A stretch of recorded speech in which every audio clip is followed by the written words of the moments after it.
Boa noite a todos.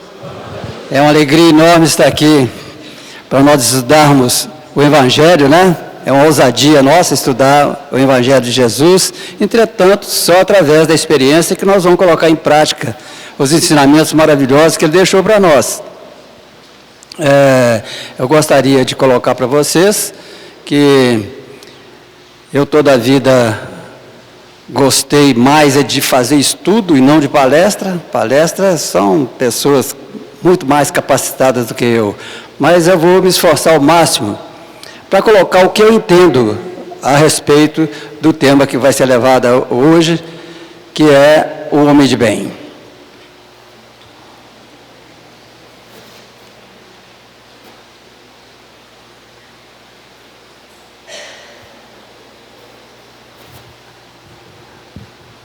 Nós vamos aguardar aqui um pouquinho, que nós vamos usar o...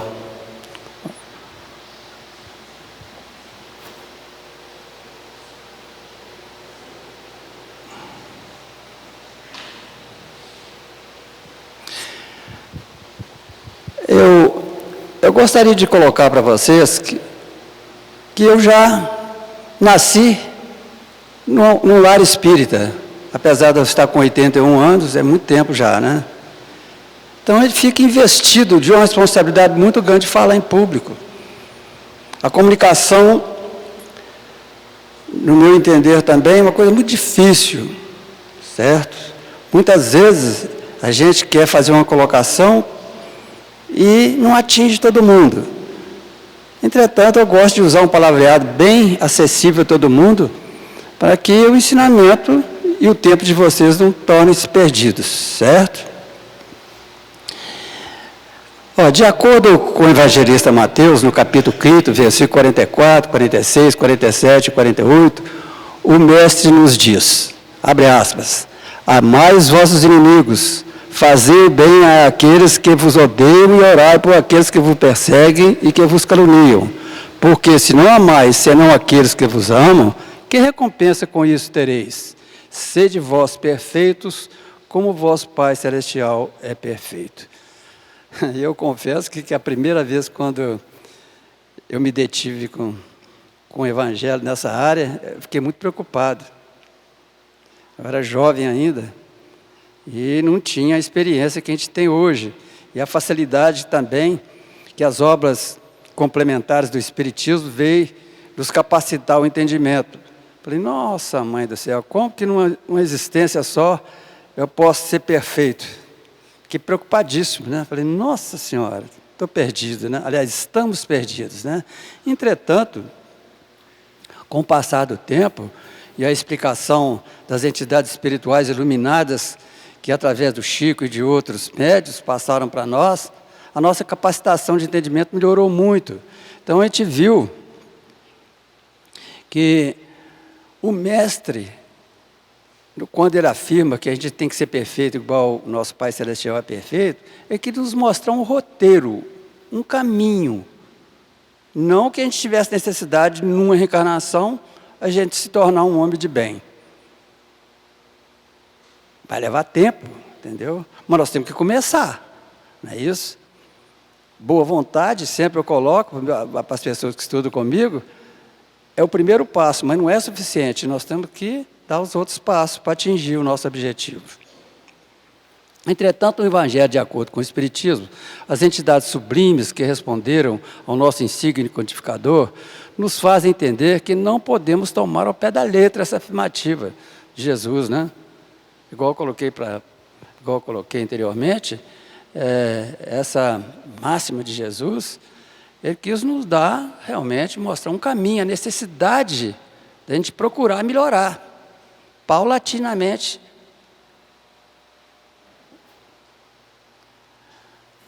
Pois, com a evolução e a dinâmica do universo e a natureza não dos atos, é dado que nunca atingiríamos a perfeição absoluta. A perfeição absoluta, nós sabemos que é só Deus. A nossa perfeição vai ser relativa, não é isso, ao nosso comportamento encarnatório. Em cada encarnação que nós tivermos, nós vamos melhorando. Nós vamos nos embasando, tendo um entendimento, para que a gente procure errar menos. Não vamos falar que não errar, não, mas errar menos. Já é muita coisa.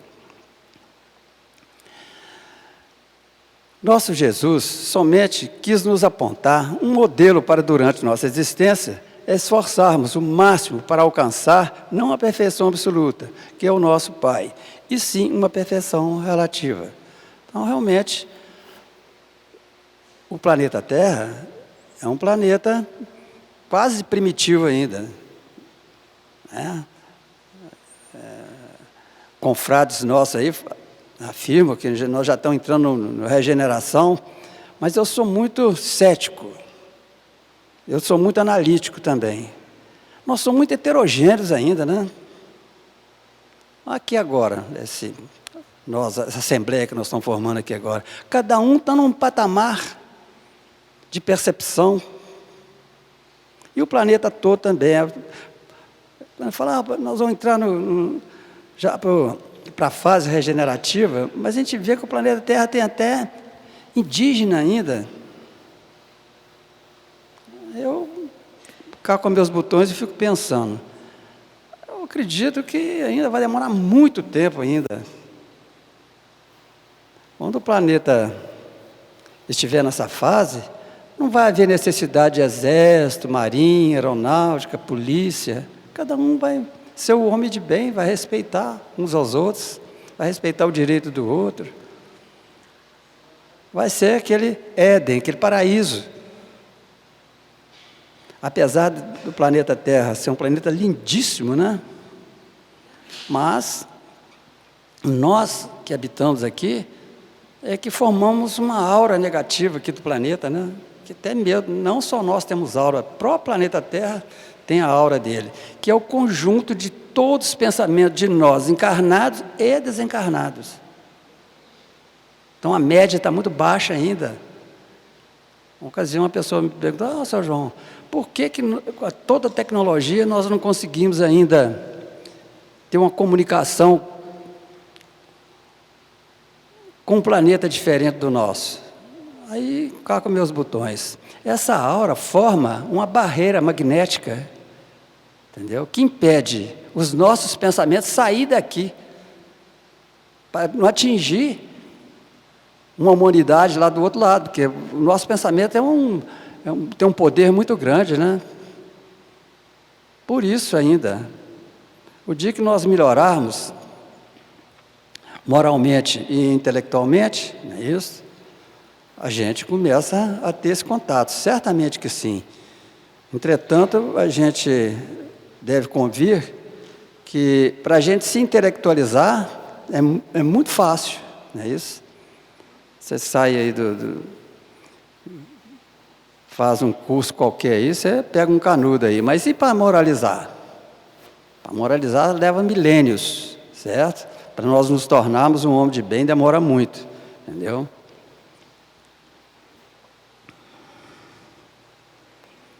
O Mestre nos mostra, assim, que a essência da perfeição é a aplicação da caridade em sua mais larga acepção, pois que ela é a aplicação de todas as outras virtudes. Olha só como que nós estamos com responsabilidade grande ainda, né? Então, nós temos até defeitos ainda, que todos nós ainda somos passíveis de errar facilmente, né? Descontrolar. Eu sempre brinco com os meus amigos aqui. Todo mundo é muito bonzinho enquanto está aqui dentro da casa espírita. Saiu ali, uma pessoa dá uma buzinada no seu carro, você já perde a estribeira, né? Já cai em desequilíbrio. Certo? Então a gente tem que ter um autocontrole muito grande. E para a gente adquirir autocontrole, a única coisa possível é a gente adquirir conhecimento. O conhecimento é o maior fator de felicidade da gente. A pessoa que tem conhecimento sofre menos. Não quer dizer que não sofre, mas sofre menos. Entendeu? Porque tem aceitação, tem resignação, tem compreensão. Então, por isso que o Espírito de Verdade colocou para nós, né? Para nós não, colocou para a humanidade inteira, né? Certamente ele não quis colocar só para nós espíritas, para todo mundo. Que nós devemos nos amar e nos instruir. É isso? São as duas asas da evolução, né? Então, a gente, se não adquirir essas asas, se ela não for aumentando devagarzinho, nós não vamos voar quando nós... É isso? Quando nós estivermos lá no mundo espiritual, nós não vamos poder nem deslocar. Vamos ter que tomar condução, igual lá o André Luiz descreve, lá naquela cidade espiritual chamada Nosso Lar, né? A pessoa não sabe usar a mente ainda. Eu sempre coloco para as pessoas que estudam comigo aí que o movimento espírita ainda está deixando a desejar, não colocando para nós usar a maior força que nós temos, né? Que é a nossa mente. Os nossos irmãos orientais já usam isso, né? Há muitos anos, certo? Em vista disso, chegamos à conclusão que para alcançarmos essa titulação de homem de bem, é necessário que tomemos a decisão firme e resoluta de primeiro compreendermos a mensagem do Mestre, que nos concita ao nosso progresso moral e intelectual, o qual certamente nos levará, não imediatamente, mas durante muitas reencarnações, a nos aproximarmos dessa conceituação. Então, realmente, igual eu coloquei anteriormente, é passo a passo, milímetro a milímetro, mas nós temos que andar. O benefício da reencarnação, né? Já pensou se não houvesse a reencarnação? Tem hora que eu fico triste ainda, né, de as nossas religiões irmãs aí, as dogmáticas principalmente, ainda de não admitirem a reencarnação, né? A pessoa que não admite a reencarnação nem acredita em Deus, né? Como sendo bom e justo, o superlativo de todas as virtudes que é Deus, né? Apesar de nós não termos ainda a capacitação de entender Deus, não é isso? Como um espírito amigo colocou, que para se explicar Deus teria que ser outro Deus, como existe só um, então nós estamos longe. Mas nós somos partículas dele, né? Nós viemos dele, não é isso? Rebaixamos vibratoriamente até, e depois agora nós estamos na fase que nos elevamos até ele. E chegar até ele demora um pouco.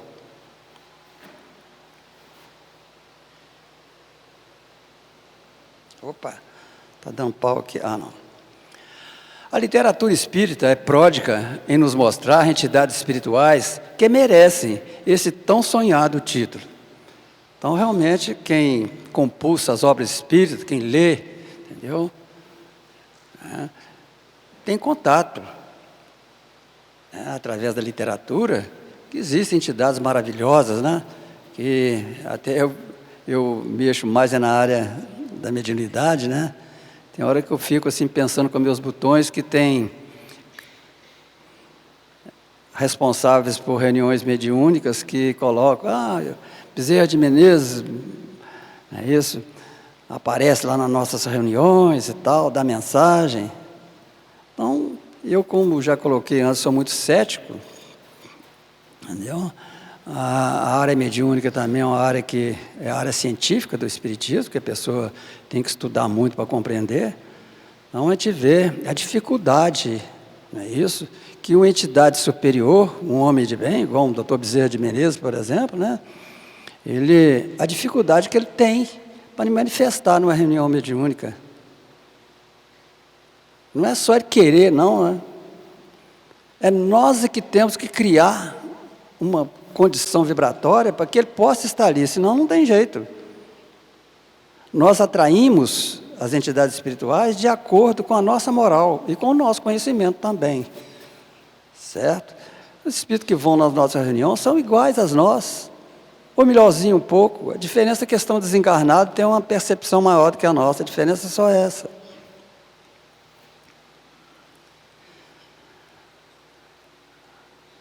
Todavia, através de seus ensinamentos, compreendemos que para atingir esse estado, também passaram por enormes desafios, tanto na área moral quanto na intelectual.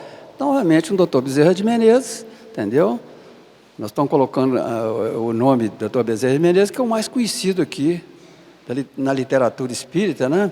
Foi um prócer, introdutor do espiritismo aqui no Brasil, né? Um médico maravilhoso. Então, ele passou por dificuldades grandes também, entendeu? Por isso, quando a gente vê isso, ele fala, então, dado a minha situação, eu posso estar ainda numa situação igual o doutor Bezerra de Menezes está, mas eu tenho que fazer o meu esforço, não é isso? Boa vontade, igual eu coloquei, não é suficiente, eu preciso dar os outros passos para atingir esse estado. Como nós outros levaram muitas reencarnações para atingir esse grau, o que nos leva a concluir que, se lutarmos em nos desapegar de nossas tendências menos felizes, atingiremos, de acordo com o nosso esforço, esse estado de adiantamento.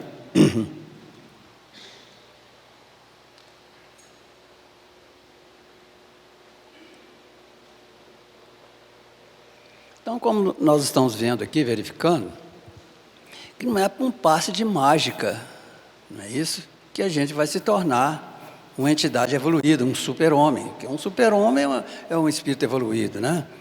Adiantado e evoluído também tem uma diferença, né?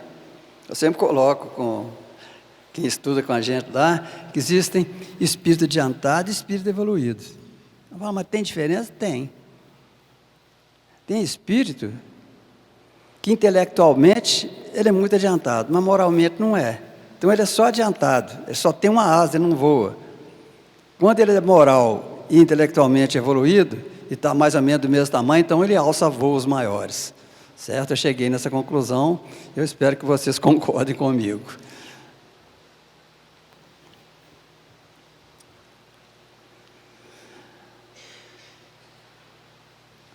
Pois é, então a gente vê que a gente tem que começar a melhorar.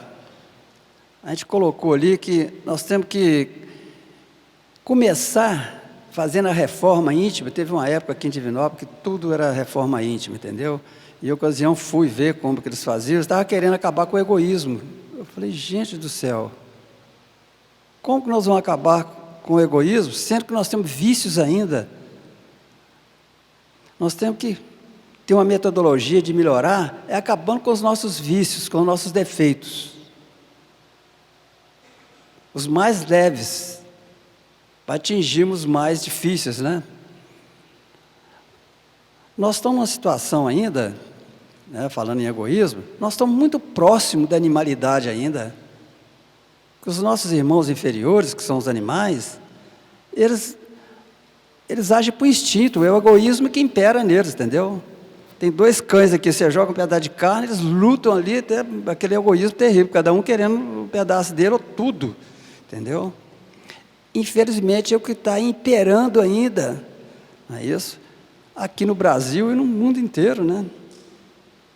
Eu me lembro, quando eu voltando a falar sobre o estado de regeneração que o planeta está entrando, eles colocam aí, eu fico assim, meio em dúvida, né? Exatamente por isso.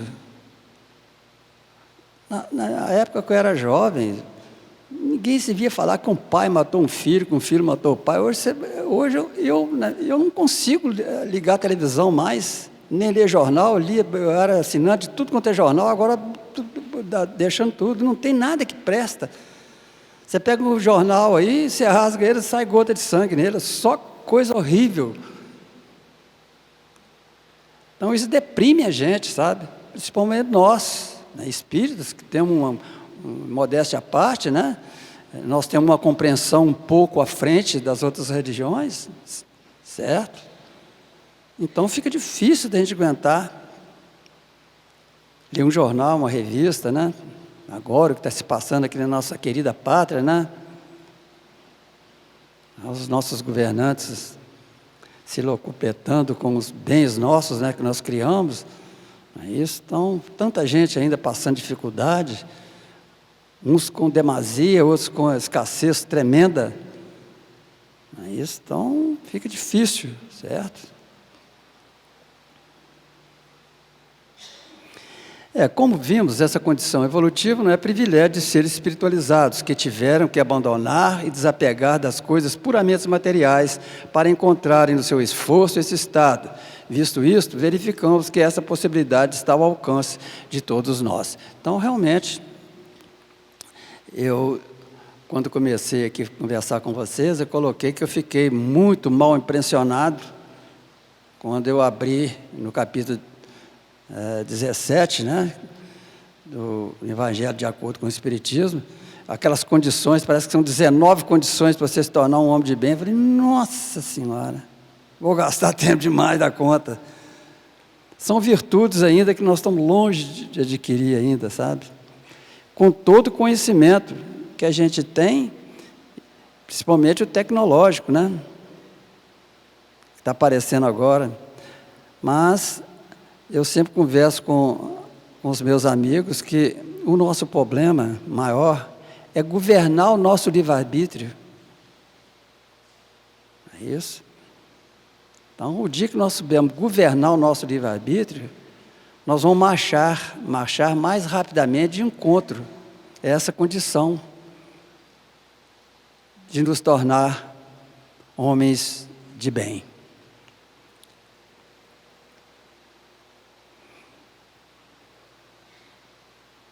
Conforme nos preceitua o Evangelho segundo o Espiritismo, o verdadeiro homem de bem é aquele que já pratica conscientemente as leis divinas em toda a profundeza, ou seja, é um anjo na nossa concepção primária.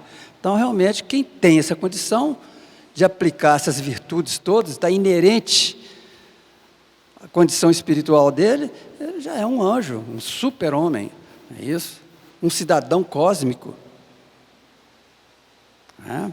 E a gente sabe que o nosso mestre, né, para chegar nessa condição, ele levou, nem sei quantos milhões de anos que ele deve ter levado, né?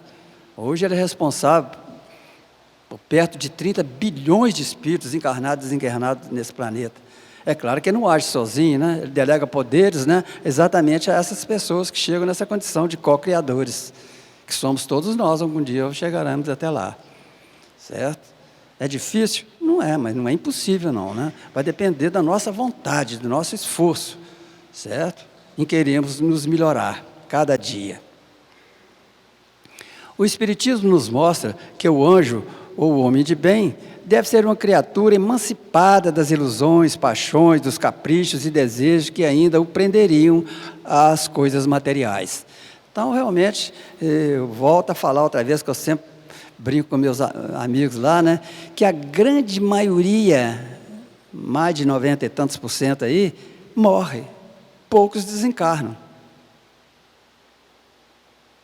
Porque a pessoa que para desencarnar, ela tem que estar naquela situação ali, ó, abandonar as coisas materiais, ou seja, desmaterializar. O mundo espiritual é muito semelhante com o nosso. A pessoa que não tem conhecimento, por isso que eu coloco, o maior fator de felicidade é o conhecimento. E o Espiritismo é uma doutrina maravilhosa que oferece essa condição de conhecimento para nós. Para nós, quando a gente voltar para a parte espiritual, não morrer, mas desencarnar.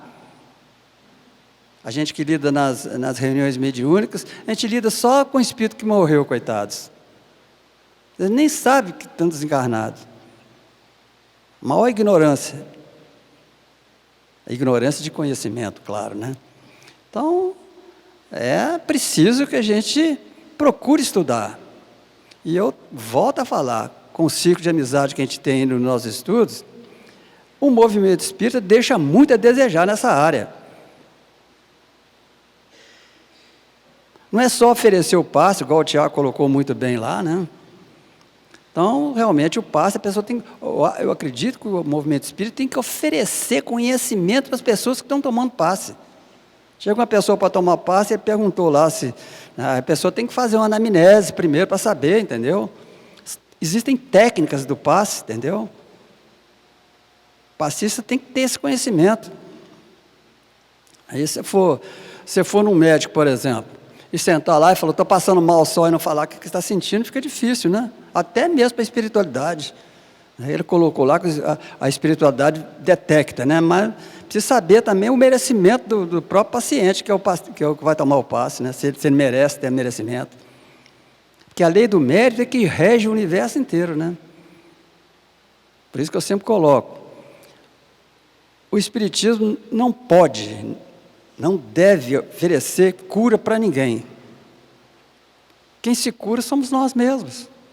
Entendeu? Nos equilibrando, a pessoa equilibrada. Não tem problema nenhum. Mas para isso tem que ter. A pessoa tem que ter. tem que ter, a casa espírita tem que oferecer essa condição de ensinamento. Eles me perguntaram se eu fosse fazer uma casa espírita, agora de jeito nenhum, já estou mais para lá do que para cá. Eu estou com saudade já do mundo espiritual, né? Estou querendo ir embora. Se eu fosse fazer uma casa espírita, eu fazia a casa espírita com a maior sala de aula possível, tudo sala de aula. Porque o conhecimento, a pessoa tendo conhecimento, ele vai ficar equilibrado, não vai precisar tomar passe, ele não vai morrer, vai desencarnar, e assim por diante.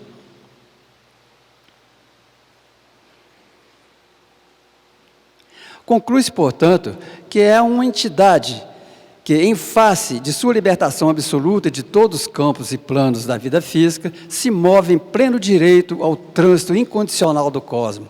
Então, realmente, são entidades espirituais que têm essa condição. Quando estão lá no mundo espiritual, eles vão em qualquer lugar, é uma força de expressão que eu estou usando. Onde for necessário, eles vão. Eles se transportam, entendeu? Através da força mental que ele tiver. Eu quero estar lá no Rio Grande do Sul, já está lá.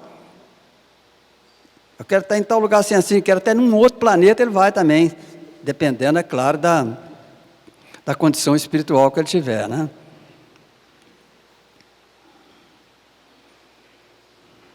Com efeito, levando em conta as características da perfeição que devemos adquirir, como consta no Evangelho segundo o Espiritismo, somente através de inúmeras reencarnações iremos conseguir atingir essa condição. Então, realmente, a gente tem esse benefício, né, das reencarnações, onde nós vamos tropeçando, vamos levantando, é isso? Vamos aprendendo, até atingir esse cume que é um espírito emancipado. Visto que os espíritos elevados, ou seja, o homem de bem, tiveram que trilhar os mesmos caminhos que necessariamente teremos que passar para adquirir. Bom, vou voltar aqui à entonação. Visto que os espíritos elevados, ou seja, o homem de bem, tiveram que trilhar os mesmos caminhos que necessariamente teremos que passar para adquirirem essas qualidades. Então, realmente, todos eles passaram, até mesmo o próprio mestre, né? Igual eu coloquei anteriormente aqui. Ele não teve o privilégio de já ser um Jesus, assim, um mestre. Né? Porque senão, cadê a justiça divina, né? Certamente ele trilhou os mesmos caminhos que nós estamos passando aqui até se tornar um espírito emancipado igual ele é, né? Um co-criador. Fica claro, portanto, que o homem de bem, ou os espíritos elevados, são aqueles que já atingiram a etapa final do curso do espírito que se individualiza e se emancipa no seio da divindade. Então, realmente, a gente é criado simples e ignorante, né, de saber, e vai evoluindo através das espécies aqui, né, até atingir o estado hominal, onde nós temos o pensamento contínuo, o livre-arbítrio, né? E, como consequência das reencarnações, das provações que nós passamos, nós vamos adquirindo uma condição de governar o nosso livre-arbítrio, de saber que não pode fazer aquilo, não deve, não pode fazer aquilo. Então, a gente passa a errar menos, certo? É então que a chama consciente, ou centelha sideral do Criador, que embora jamais se desvincule de sua fonte divina, sente-se e sabe-se uma criatura existente e definida no universo. Então, realmente, até nós tomarmos consciência que nós somos partículas divinas. Quando Jesus falou, vós sois Deus, é por isso. Então, quando nas minhas cogitações, eu fico pensando, né, como que a gente foi criado, a gente se perde, porque ninguém explica o que é Deus, e nós somos uma partícula dele, né? Por isso que eu cheguei na conclusão também, que nós não podemos explicar o espírito, que é a mente, né? Porque quando o espírito se emancipa, igual nós colocamos ali, ele vai perdendo os corpos de relação dele, até virar uma centelha divina, entendeu? Então ele vai para o mundo mental, certo? Onde você não precisa nem articular a palavra, entendeu? Só pensou, o outro já sabe também, entendeu? Uma troca mental, de comunicação mental. É o ser que, sob a égide da lei, alcança a consciência nítida de si mesmo, está entre aspas. Observa e vive a síntese de suas experiências e vivências no mundo físicos e passa a aplicar a sua sabedoria e poder de criação, justificando o próprio enunciado de Jesus: vós sois deuses. Então, realmente, quando a gente tiver se emancipado disso, a gente começa também a ser um ajudante, entre aspas, de Deus, ser co-criadores, né? Nós começamos a fazer as coisas também, né? Porque eu sempre coloco também, para as pessoas íntimas nossas aí, que estudam conosco, que aqui no mundo físico não existe nada inédito, nada. Tudo é criado no mundo espiritual e depois colocado aqui no mundo físico, certo? Então ninguém inventa nada, certo? Por isso que não existe nada inédito. Até mesmo a criação do avião, né, mais pesado que o ar, um conterrâneo nosso, Santos Dumont, entendeu? Que era engenheiro, ele teve que ir para a França, porque aqui o governo não ajudou, e ele inventou, entre aspas, o avião, entendeu? Quase simultaneamente com os irmãos Wright, lá nos Estados Unidos, né? Até os Estados Unidos sempre briga que eles é que inventaram o avião, né? Mas certamente o avião que os irmãos Wright fez voar, ele foi catapultado. E o do Santos Dumont não, ele levantou o voo por si próprio, né? Com o motor próprio, certo? Por isso que ele foi designado como o pai da aviação. Pois é, gente, era isso que eu queria passar para vocês.